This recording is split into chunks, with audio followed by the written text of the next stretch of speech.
শিরকের জায়গাতে কোনো চুপ থাকা যায় না, আকীদার জায়গাতে কোনো চুপ থাকা যায় না। আকীদা শুদ্ধ করতেই হয়। আকীদা যারা শুদ্ধ করবে না তারা শয়তান, তারা আলেম নামের কলঙ্ক। উহুদের যুদ্ধে সাময়িক বিপর্যয় হলো মুসলিমদের। আবু সুফিয়ান লাফ দিয়ে উঠে বলল, তখন তিনি ইসলাম গ্রহণ করেন নাই। ওরা হলো হুবল, অর্থ কি হুবলের জয় হোক। মনে করছে যুদ্ধের জয়টা হুবলের থেকে আছে। রাসূলুল্লাহ সাল্লাল্লাহু আলাইহি ওয়াসাল্লামের আগে যত কথা বলছে জবাব দেয় নাই, কিন্তু যখন এটা আসছে রাসূল বল জবাব দাও। এর আগে বলছিল আবু সুফিয়ান, আবু বকর কই, ওমর কই, ওসমান কই, আলী কই, মুহাম্মদ কই, সিলাসিলি করতেছে কেন? ধরার জন্য।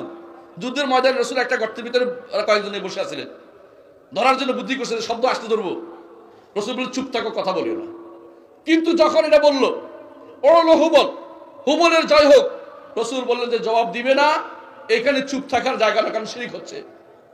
শিরকের জায়গাতে কোনো চুপ থাকা যায় না, আকীদার জায়গাতে কোনো চুপ থাকা যায় না। আকীদা শুদ্ধ করতেই হয়। আকীদা যারা শুদ্ধ করবে না তারা শয়তান, তারা আলেম নামের কলঙ্ক।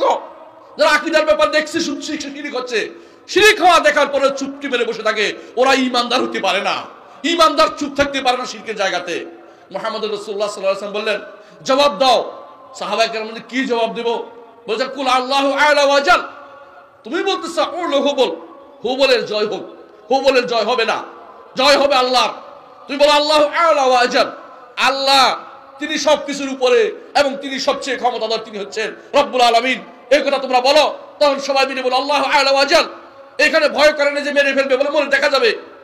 আবু সুফিয়ান তখন বলে বসলেন, তিনি তখন ইসলাম গ্রহণ করেন নাই, তিনি বলে বসলেন ইয়াউমুল বদর, বদরে তোমরা আমাদের 70 জন মেরেছ, আজকে সেই বদরের প্রতিশোধ নিয়েছি।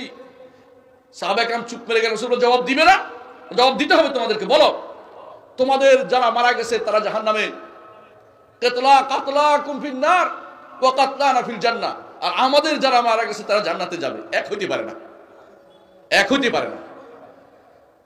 তাওহীদবাদী এবং মুশরিক কখনো এক হইতে পারে না। আল্লাহ কোরআনে বলে দিয়েছেন আফানা জাআলুল মুসলিমিনা কাল মুজরিমিন মা লাকুম কাইফা তাহকুমুন। তোমাদের কি হলো? তোমাদের কি বিবেক নাই? মুসলিম এবং মুজরিম কখনো এক হইতে পারে না।